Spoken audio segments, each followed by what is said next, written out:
Tamu kita kali ini adalah Pak Hari Nugraha. Beliau adalah Country Manager Intel Indonesia. Dan kita akan ngomongin tentang kesiapan SDM Indonesia untuk bisa mengadopsi dan meleverage, memanfaatkan AI dalam pekerjaan dan juga keseharian. Dan menarik juga, beliau nanti akan share bagaimana Intel punya kontribusi nih untuk membantu kita semuanya bisa menguasai AI tadi. Banyak sekali ruang-ruang peluang yang dibuka dan teman-teman semuanya bisa tangkepin. Dan itu semuanya gratis.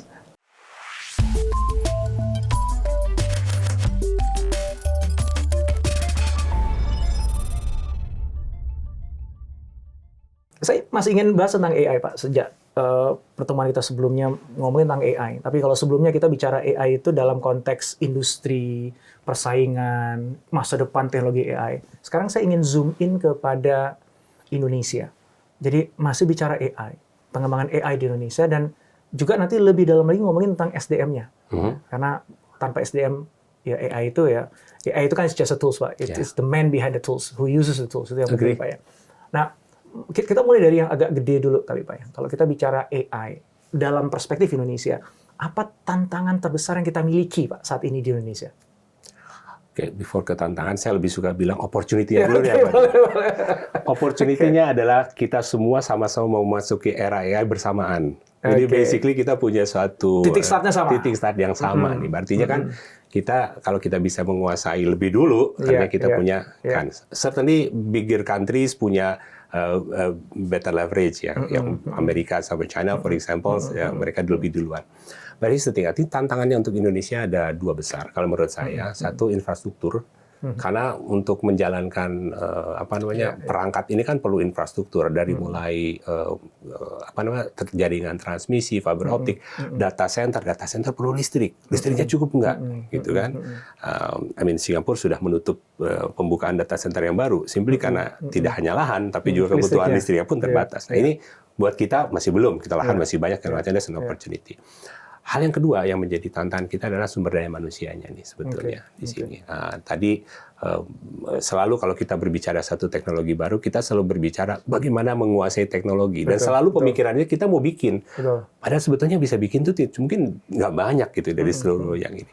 Saya lebih menyoroti bagaimana kita bisa memanfaatkan untuk create something sebetulnya dari berdasarkan AI ini. Nah, jadi sumber daya ini gimana cara kita memikirkan. Certainly ada certain group yang bisa akan menjadi kreator, menjadi berpartisipasi sebagai membuat sesuatu, satu lagi sebagai pengguna. Saya mungkin mau menyoroti yang pengguna dulu nih, Mas Indrawan. Karena AI can be a very powerful tools untuk productivity. Gitu. ChatGPT sudah ada cukup lama, ya kan? Tapi kita sudah bisa memanfaatkan dengan baik nggak? Ya kan? Kalau sudah mungkin sudah ya, tapi baik atau tidak, benar atau tidak, itu is different question. Is efficient atau enggak? Ya kan? Bisa dibayangkan gini. Karena kan kalau itu kan kayak kita bertanyanya harus benar-benar ya, harus benar gitu. Makin lengkap informasinya, makin spesifik jawabannya. Gitu kan. Jawabannya sampai ada dibilang itu is a prompt engineering gitu kan, atau prompt design, basically bagaimana menanyakan, membuat pertanyaan yang baik. Nah, untuk itu aja gitu kan, artinya kan si orang pengguna itu harus tahu nih secara konteks bagaimana untuk bertanya gitu. Mungkin kalau untuk yang para peneliti sudah terbiasa untuk bertanya secara terstruktur. Tapi sekarang bukan orang peneliti nih, bukan akademisi yang researcher. Orang biasa harus pakai ini, tapi harus pakai metode yang ini. So that's actually to me is a challenge, as also at the same time opportunity untuk merubah mindset untuk itu. Menarik. Tadi tantangan ada dua, kalau aku tadi tangkap. Pertama ada di infrastrukturnya. Tadi dibandingkan Indonesia dengan Singapura misalnya, atau negara maju bahkan lebih lanjut lagi. Yang kedua adalah di SDM-nya. Nah, aku pengen bahas kedua-duanya nih. Nanti kita akan dalemin tentang SDM, karena passion saya ada di situ, dan kayaknya kita nyambung di situ, Pak. Tapi sebelum sampai ke sana, infrastruktur dulu, Pak. Karena kan konteks Intel, perusahaan yang membuat chip. Jadi saya melihatnya infrastruktur Intel punya peran yang sangat kunci di sana gitu, Pak, ya. Nah, apa peran Intel untuk bisa membantu Indonesia memiliki infrastruktur AI yang mumpuni, Pak? Ya, salah satu yang kita lakukan dari tim saya di Indonesia gitu ya, biasanya kan kalau tadi Mas Indrawan kan sudah bilang pada saat saya beli laptop saya taunya Intel Inside aja gitu ya. You don't have to talk to me, you already trust the brand-nya ada di situ. Tapi sekarang ini agak berbeda nih situasinya. Jadi sekarang Intel kami dari tim saya ini kita juga banyak berhubungan dengan para teman-teman penyedia infrastruktur, telco operators gitu ya, network providers. Kenapa? Karena pemanfaatan dari sisi teknologi ini bisa dioptimalkan. Gitu kan. Bahkan hyperscaler mereka yang memakai jasa-jasa dari sisi cloud provider, sebetulnya cloud itu sebenarnya komputer. Ya kan? Komputer ini kalau Mas Hendrawan ingat suka ngoprek komputer bisa dioptimalkan, ya kan? Nah, salah satu yang kita lakukan dari tim Intel di Indonesia adalah membantu dari teman-teman bagaimana mengoptimalkan. Karena dalam prosesor itu banyak sekali fitur-fitur yang kalau secara parameter tweak-nya baik segala macam. Kalau dulu saya overclocking, Pak ya. Overclocking ya, menaikkan itunya clock-nya. Tapi parameter yang optimum supaya bisa lebih kencang itu bisa dilakukan. Nah, ini salah satu kontribusi yang kita lakukan adalah bertemu. Sehingga benefitnya apa, Pak? Benefitnya network-nya bisa jalan lebih optimum, jalan lebih cepat. Dengan infrastruktur yang lebih sederhana, misalnya dengan kelas hardware yang katakanlah lebih biasa saja, tapi running-nya lebih bagus bisa gitu ya. lebih optimal. Artinya jadi menghemat biaya. Atau bahkan kalau misalnya sudah pakai suatu instance di cloud yang sekian besar, ternyata begitu dioptimum, cuma cukup segini aja. Sisanya apa? Bisa dipakai untuk yang lain dong, misalnya. Jadi itu juga bisa membantu dari perusahaan.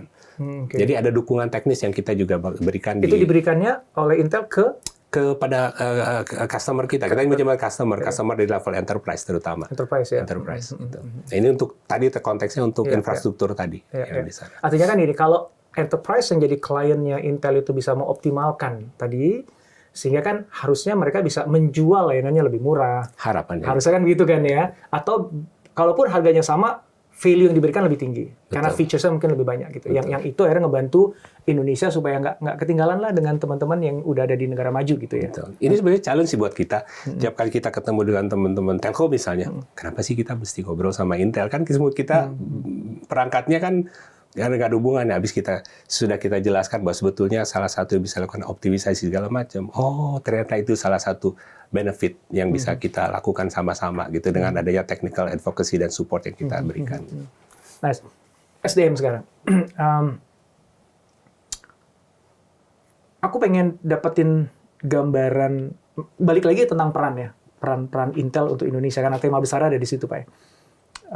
Salah satu yang saya pernah baca adalah Intel support sekolah-sekolah untuk supaya bisa lebih mengenal tentang teknologi dan sebagainya, bahkan menyediakan teknologinya dan sebagainya.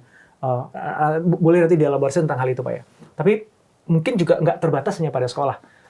Saya yakin ada program lain yang Intel juga lakukan yang saya tidak familiar, yang saya pengen tahu sekarang gitu ya, dan itu akan menjadi jalan bagi anak bangsa untuk competing dalam dunia AI yang ada sekarang. Karena again tadi kan Pak Hari memulainya dengan bahwa kita tuh mulai dengan starting point yang sama, gitu ya. Teknologinya tuh kita accessible di Amerika, ChatGPT 3.5 keluar di Indonesia juga langsung keluar gitu. Immediate 4 keluar di Indonesia juga keluar gitu ya.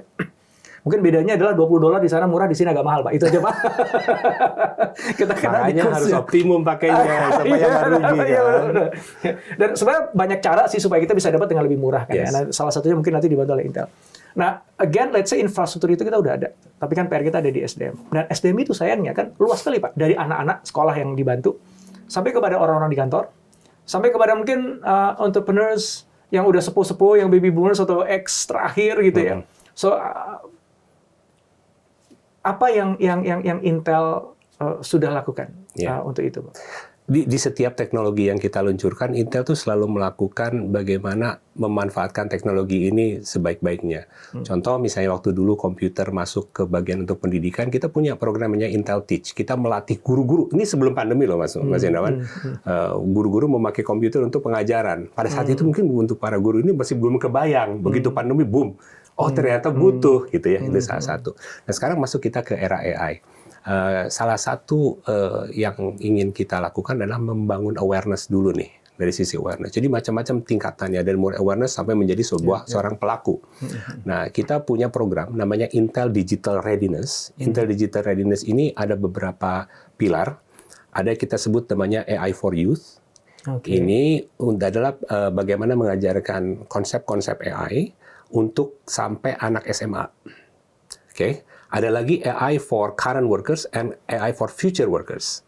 Future workers ini adalah matrikulasi kuliah lebih dari 300 jam ajar nih, kita sudah buatkan kurikulumnya lengkap dengan alat bantu ajar segala macam yang kita buka untuk universitas.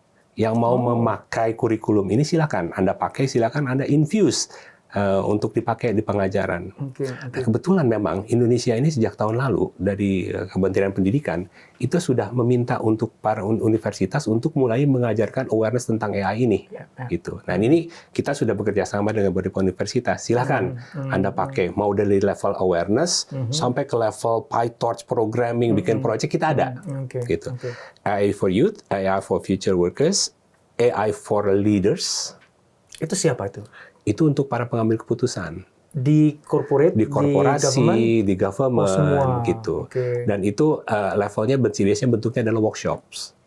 Jadi kalau tadi kan matrikulasi dan segala macam, ini bentuknya workshop. Kita nanti bikin semacam seminar, conference, small conference untuk para AI for leaders. For leaders. Very nice. Kita kasih mulai awareness roadmap gitu ya, yang ada di situ.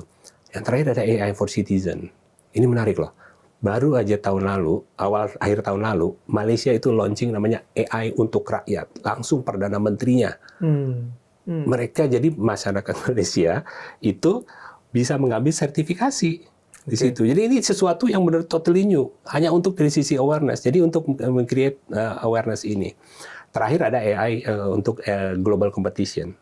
Global competition di sana. Nah, yang menarik Mas Indrawan, dari matrikulasi tadi, tidak selalu yang sifatnya engineering. Yang fundamental yang paling banyak kita sampaikan adalah bahkan hanya untuk bagaimana pola berpikir. System thinking, design thinking menjadi salah satu bagaimana untuk bisa menguasai AI ini. Karena AI is not about the engineering, it's actually about mindset. Bahkan bagaimana pola bisa bertanya yang terstruktur tadi kan penting ya untuk yang di situ. So this is what we do, Intel Digital Readiness. Targetnya adalah kita punya program namanya Intel Race 2030. Kita Intel Race 2030. Kita ingin di tahun 2030 dengan melalui program ini kita sudah mengenalkan AI kepada 30 juta masyarakat seluruh dunia di 30 negara melalui kerjasama dengan 30.000 institusi. Wow. So this is a massive. Sekarang saya lagi mencari polanya untuk Indonesia. Aspirasi kita ingin kalau bisa Indonesia kontribusi 1 juta lah. Terhadap 30 juta, Pak. Produk kita kan banyak. Exactly. So that's one other thing. Mungkin ada sesuatu yang bisa kita kerjakan sama-sama. Ada senang hati. Itu menarik tadi ya. Jadi ada layers pembelajaran AI tadi ya, dari yang paling sederhana sampai dari youth tadi, bahkan sampai leaders tadi ya. Kemudian ada citizen. Ya. Artinya AI yang diajarkan itu pasti kan berbeda, Pak ya. Jadi aku ngebayangin misalnya kalau leaders berarti yang diajarkan bukannya lebih banyak kepada programming di balik AI-nya, bukan ngomongin tentang LLM-nya gitu ya. Tapi lebih banyak terkait dengan how you use AI to create policies, to make decisions gitu, Pak ya. Betul. Nice. Betul. Kalau yang untuk citizen itu berarti apa? General AI pada umumnya dia pakai LLM gitu? Bagaimana memakai AI yang etis dan bertanggung jawab. Misalnya, how do you know it's a deepfake? Right. Simple as that gitu. Bagaimana kita kalau melihat sebuah informasi harus ada check and recheck balance, things like that. Kalau yang youth tadi kerjasama sama sekolah. Kalau yang satu lagi yang untuk mahasiswa future workers, future workers sama kampus. Kalau yang leaders, governments mostly itu workshops. Workshops bentuknya. Jadi diselenggarakan langsung oleh Intel, siapapun yang mau ikut boleh ikut gitu. Itu berbayar atau free, Pak? It's free. Really? Bahkan untuk leaders, corporate leaders juga free, Pak? Oke.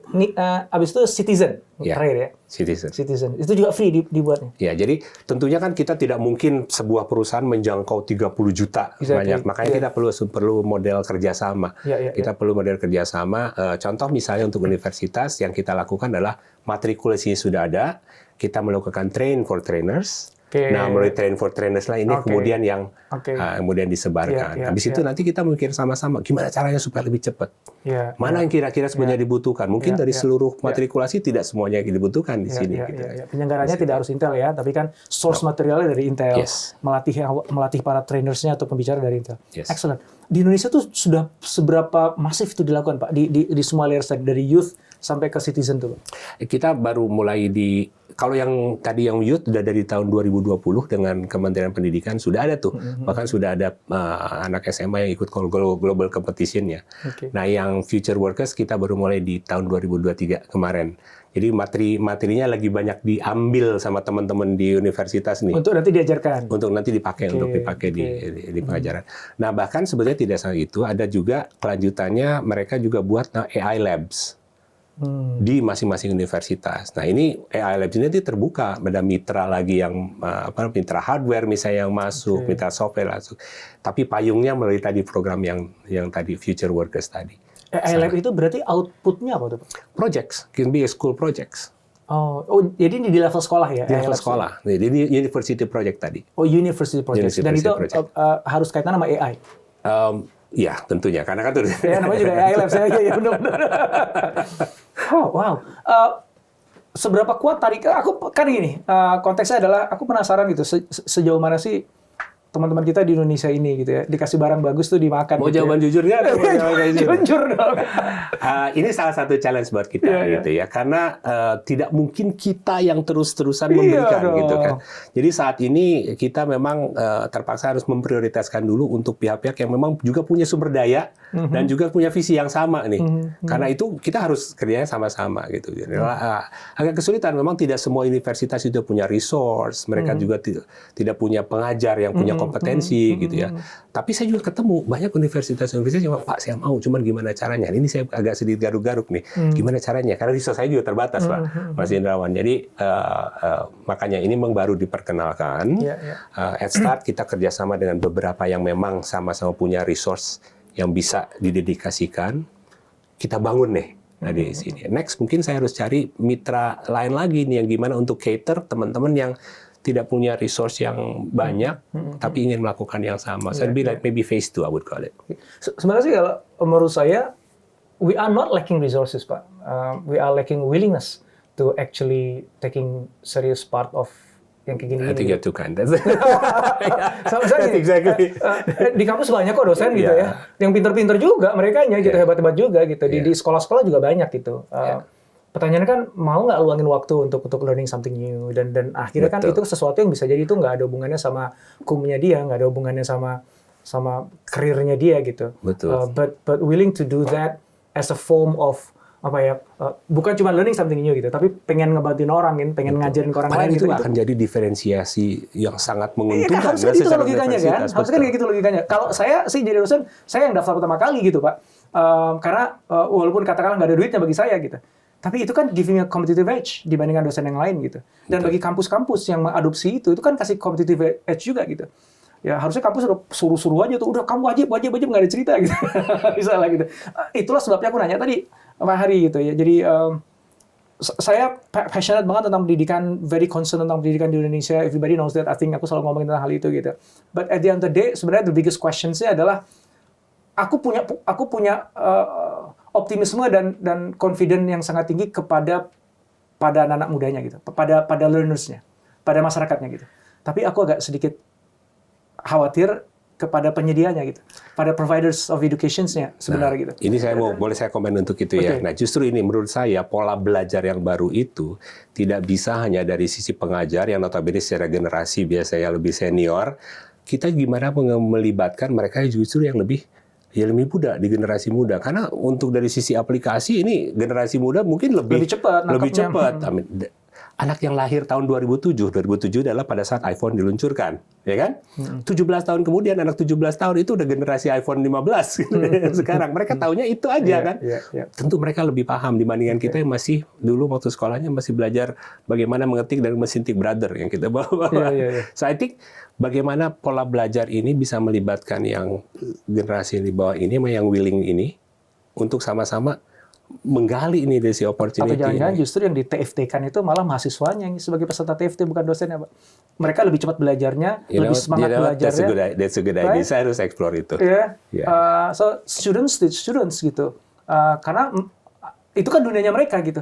Dan mereka dengan mudah untuk menyampaikan ke teman-teman mahasiswa yang lain gitu. Dan mereka tuh dengan senang hati itu dan bangga dapat badge I'm a trainer yang certified by Intel gitu kan. Dan mereka nggak butuh mereka nggak butuh bayaran, tapi mereka butuh pengakuan gitu. Dan itu di portfolio ketika ngelamar kerja kan keren gitu, Pak. Betul. Dan a lot of them are brilliant. A lot of them itu punya influence gitu. If you can reach those students, Pak, wow, itu cepet, Pak. Kayaknya tuh program. Nah, sekarang gimana caranya yang tadi yang kelompok-kelompok kecil ini bisa kita rangkul menjadi suatu metode sehingga kita bisa turun, bisa nyebar. Ini mungkin yang saya lagi cari nih. Itu keren. Gitu. We should talk about that.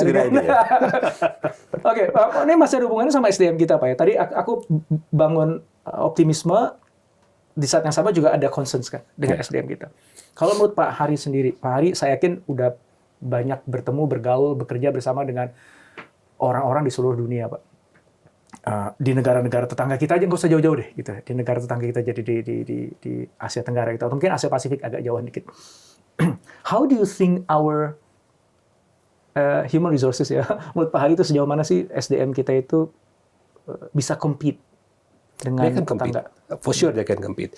Yang diperlukan adalah opportunity akses ke opportunity-nya sebetulnya Mas Indrawan yang ada di situ. Jadi kalau di perusahaan saya, dari tim saya sudah banyak yang asalnya dari Indonesia, sekarang ada di Chandler, di US, di Texas, bahkan mereka dia pegang untuk di bagian engineering, untuk science engineering. Jadi begitu, dan itu dulu gitu ya, dia sama sekali tidak terpikir dia akan bekerja di luar.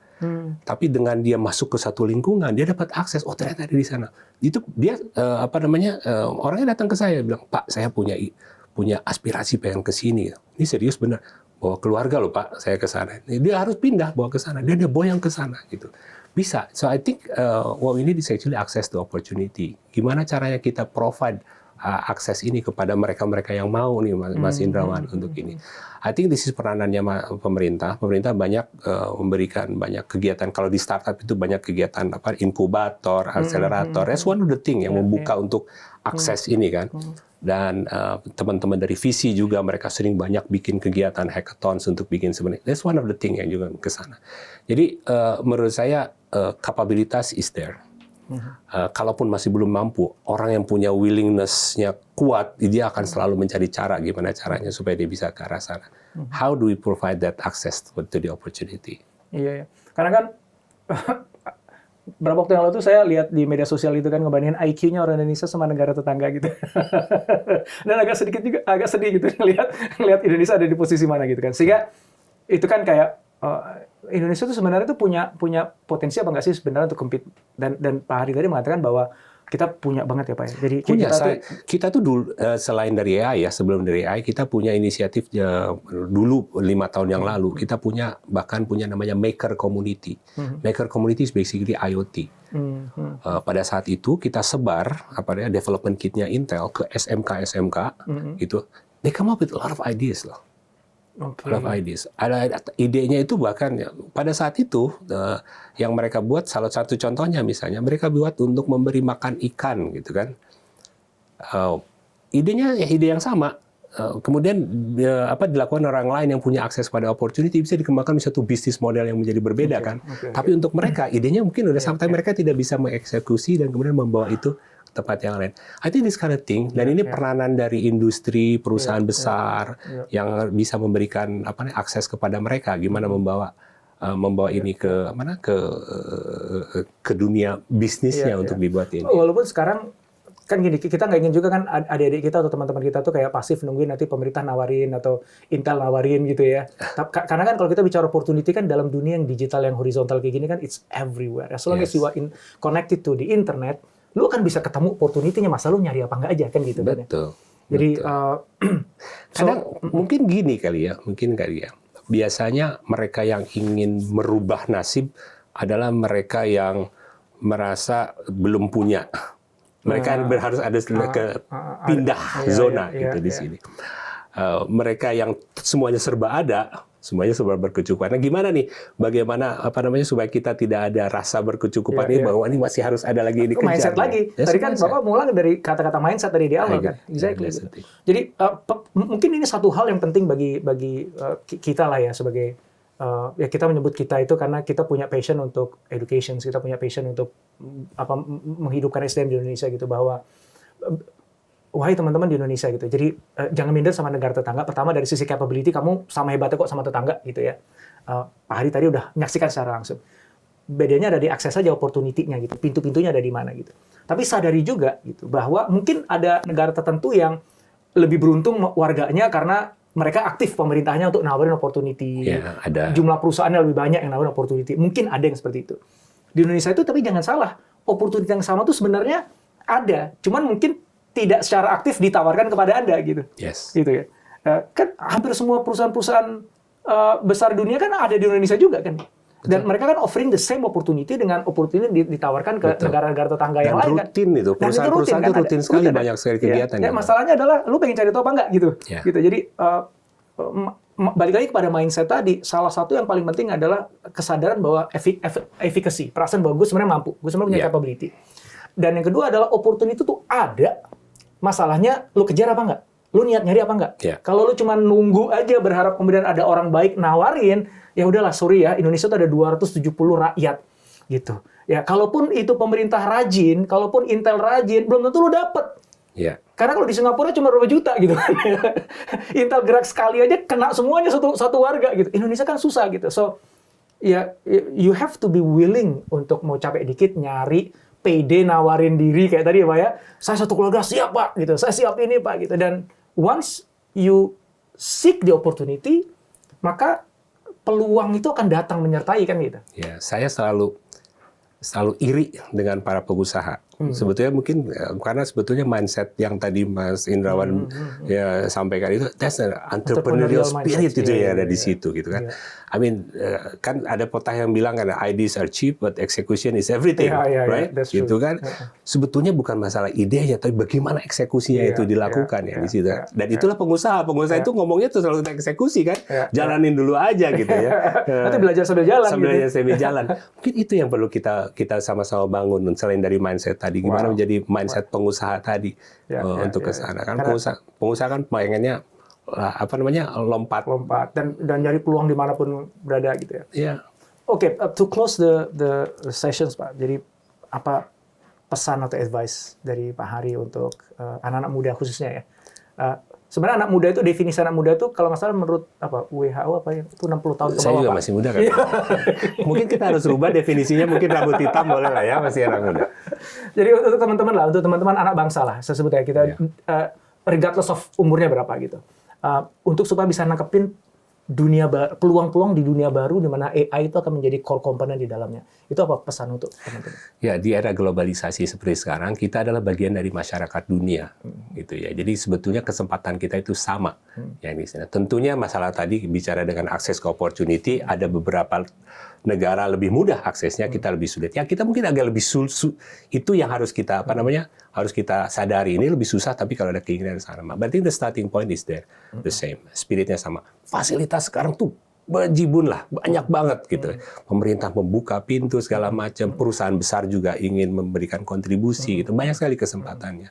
Jadi dimanfaatkan kalau dari sisi saya, dan bagaimana mulai membangun tadi semangat dari kewirausahaan. Kalau saya mungkin kalau salah satu mungkin pelajari itu kewirausahaan itu apa. Menjadi pengusaha itu tidak menjadi bukan menjadi soal kaya sebetulnya kan. Mereka biasanya saya ingin menyelesaikan suatu masalah gitu kan yang dilakukan. Apa yang kita lakukan. Gitu. I think that's the thing. I really would like to see kewirausahaan di kalangan anak muda bisa masuk ke teknologi. Ayo lebih baik. AI-nya udah ada nih sekarang. Siap. Infrastruktur udah disiapin. Mas Hari, makasih banget waktunya. I learn a lot, really inspiring. Mudah-mudahan ini bisa inspirasi juga bagi teman-teman anak-anak muda negeri ini untuk bisa memiliki kewirausahaan dan akhirnya bangun negeri ini menggunakan AI. Terima kasih Mas Indra. Terima kasih waktunya.